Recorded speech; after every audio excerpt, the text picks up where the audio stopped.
Hai, apa khabar anda semua? Harap anda semua sihatlah. Dalam video kali ini, Akmal akan membahaskan tentang kejadian tragis yang berlaku di negara Filipina. Banyak yang menganggap apa yang terjadi ni sama seperti filem Orphan, iaitu filem yang dirilis pada tahun 2009. Filem seram thriller. Filem ni tentang sepasang suami isteri mengambil anak angkat daripada sebuah rumah anak yatim. Seorang kanak-kanak perempuan yang kelihatan lembut dan sopan, tapi ternyata sangat kejam. Jom kita mulakan kisah tragis yang berlaku di Filipina.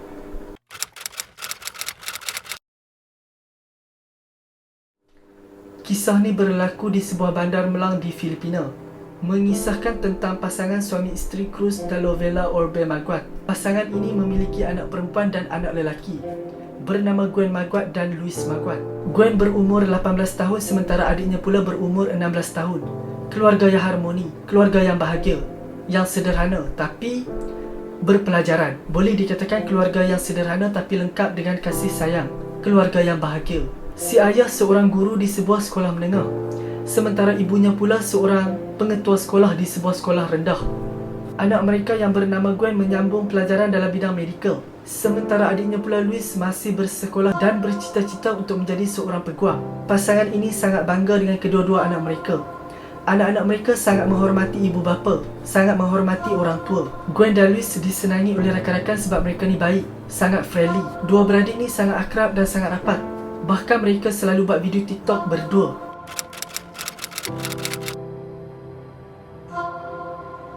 Pada suatu hari, Gwen berkunjung ke rumah sepupu dia. Di situ dia berkenalan dengan seorang gadis bernama Janice Sebial, berumur 17 tahun. Gadis tu menumpang di rumah sepupu dia pada ketika itu. Sejak perkenalan tu, Gwen dan Janice jadi akrab. Sebagai seorang yang baik, sebagai kawan yang baik, dia bersimpati dengan nasib Janice yang yatim piatu. Dia pun memujuk ibu bapa dia untuk mengambil Janice sebagai anak angkat. Janice sendiri pun nak sangat masuk dalam keluarga Gwen. Pada bulan Julai 2021, Janice akhirnya diterima masuk ke keluarga Maguat sebagai anak angkat. Mereka memberikan kasih sayang kepadanya sama seperti anak-anak kandung. Keluarga Maguat memberikan kasih sayang kepadanya sama seperti anak-anak mereka sendiri, macam anak-anak kandung. Sejak dari itu, Janice mendapat kasih sayang yang dia tak pernah dapat. Mereka selalu pergi bercuti bersama-sama sebagai sebuah keluarga. Gwen dan Luis sangat gembira dengan kehadiran Janice. Bahkan, Luis memberi biliknya kepada Janice. Dia sanggup tidur di sofa semata-mata untuk memberikan biliknya kepada Janice. Mereka bertiga menjadi sangat akrab, macam adik-beradik kandung. Pada suatu hari, keluarga Maguat kehilangan 10,000 pesos atau 900 ringgit. Selepas mereka selidik, mereka dapati wang tersebut ada pada Janice. Mereka pun bersemuka dengan Janice. Janice akhirnya menangis dan meminta maaf. Si Gwen yang rapat dengan Janice, dia bersimpati. Dia pun membela Janice. Dia meminta ibu bapa dia untuk memberi peluang kepada Janice. Keluarga Maguat adalah keluarga yang baik. Sudah tentulah mereka memaafkan Janice. Mereka menasihati Janice supaya tidak mengulangi kesilapan yang sama. Bahkan si ayah mahu menyekolahkan Janice sama seperti anak-anak kandung dia. Dia mahu Janice mempunyai pelajaran. Di Filipina, jika dapat bersekolah itu satu nikmat yang sangat besar, sebab tak semua orang mampu. Ini menunjukkan keluarga Maguat sangat baik. Mereka menyekolahkan Janice macam anak-anak kandung. Malamnya, selepas beberapa bulan kemudian, keluarga yang baik hati ini menerima nasib yang sangat menyentuh hati. Menerima nasib yang mereka tak dapat bayangkan.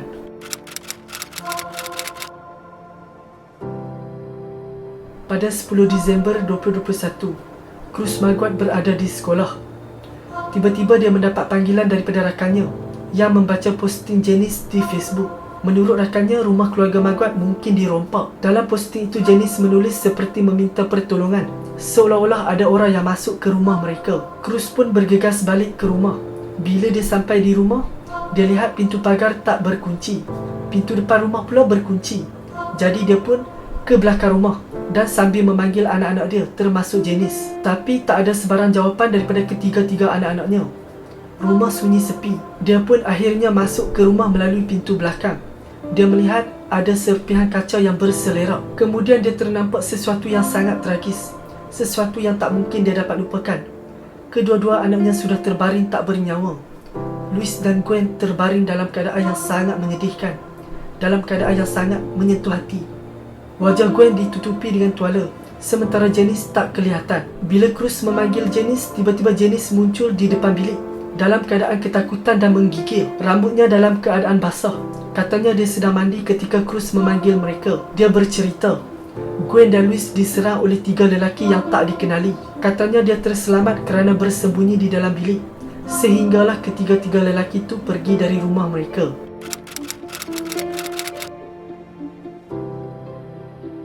Bila polis datang, polis pun membuat semakan. Mereka mendapati pintu depan berkunci dalam keadaan baik. Tak ada sebarang tanda-tanda seperti dirompak. Cruz dan isterinya pula mendapati tak ada barang-barang berharga mereka yang hilang. Di tengah rumah mereka menemui tukul dan kayu baseball. Mereka hairan sebab barang-barang ni hanya ahli keluarga yang tahu di mana ia disimpan. Katanya tukul disimpan di tempat mencuci pakaian, sedangkan kayu baseball pula disimpan di bilik Louis. Seperti yang kita tahu, Louis memberi biliknya kepada Janice. Pihak forensik mengatakan Gwen dan Louis meninggal dunia akibat kehilangan darah yang banyak, dan mereka mendapati ada kesan dipukul dengan benda tumpul. Dari segi luka-luka yang ada pada tubuh, pihak polis merasakan luka ni bukan luka dirompak, tapi luka seperti dari orang yang berdendam. Seperti luka yang dibuat oleh orang yang mempunyai kebencian, orang yang mempunyai dendam. Pihak polis menyemak di belakang rumah. Mereka terjumpa beg plastik yang berisi pakaian wanita.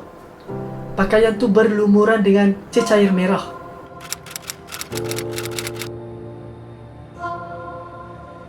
Setelah 6 hari siasatan polis, akhirnya pada 16 Disember 2021, polis mengumumkan siapakah suspek utama yang kejam itu. Pelaku itu adalah Janice. Janice akhirnya dibawa ke balai polis untuk disoal siasat. Setelah semua bukti-bukti ditunjukkan kepada dia, dia tak dapat mengelak lagi. Akhirnya dia mengaku dialah pelaku tersebut.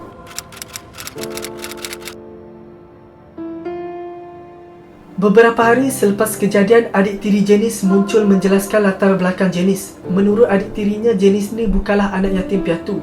Dia masih mempunyai ibu bapa. Tapi ibu bapa dia bercerai ketika dia berusia 8 tahun. Selepas ibu bapa dia berpisah, dia dan adik-beradiknya diletakkan di sebuah rumah anak yatim selama beberapa tahun. Sampailah pada suatu hari keluarganya datang untuk mengambil dia semula. Tapi tak sampai 24 jam, dia melarikan diri daripada rumah. Sebab keluarga dia miskin. Dia tak suka duduk dengan keluarga yang miskin. Katanya selepas dia melarikan diri, dia tinggal dengan teman lelaki. Selepas pada tu, dia berpindah-pindah dari rumah ke rumah. Sampailah pada suatu hari dia bertemu dengan Gwen, sehingga masuk ke keluarga Maguat. Netizen di Filipina masih tak tahu apa motif utama dia melakukan kekejaman terhadap keluarga yang baik hati terhadap dia. Tapi mereka berpendapat mungkin dia cemburu melihat kebahagiaan. Mungkin dia cemburu melihat kasih sayang ibu bapa terhadap anak-anak kandung mereka. Mereka beranggapan Janice seorang yang tamak, seorang yang mahu memiliki untuk diri dia seorang saja. Dia tak suka berkongsi kasih. Dia nak ibu bapa untuk dia seorang saja. Dia tak nak berkongsi dengan Gwen dan Louis. Perkara ni diperkukuhkan lagi bila pasangan Maguat ni bercerita. Sejak kejadian, tiba-tiba Janice memanggil mereka sebagai papa dan mama. Sebelum ni dia tak pernah pun panggil mereka papa dan mama. Tapi selepas kejadian, tiba-tiba dia panggil papa dan mama. Sehari sebelum kejadian, Janice sempat membuat posting di Facebook dengan tulisan suatu hari apapun yang kita inginkan akan segera tercapai.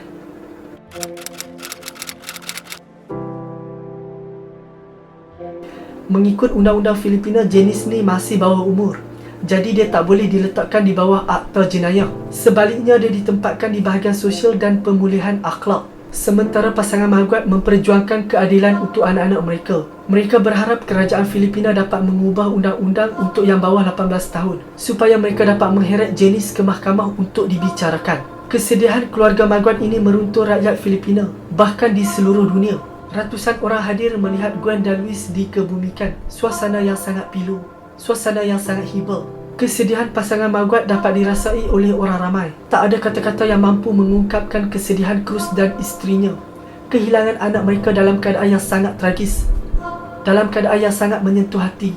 Kesedihan mereka yang teramat sangat bila kebaikan mereka dibalas dengan kejahatan. Semoga sedikit sebanyak memberi pengajaran kepada kita sebelum kita menerima orang masuk ke keluarga kita ataupun ke dalam rumah kita. Pastikan kita selidik dulu latar belakang mereka. Kerana wajah yang baik, wajah yang innocent boleh menipu. It can be very deceptive. Pastikan kita selidik. Setakat itu saja untuk video kali ini. Kalau anda suka, bolehlah consider untuk subscribe. Jumpa lagi untuk video-video yang seterusnya.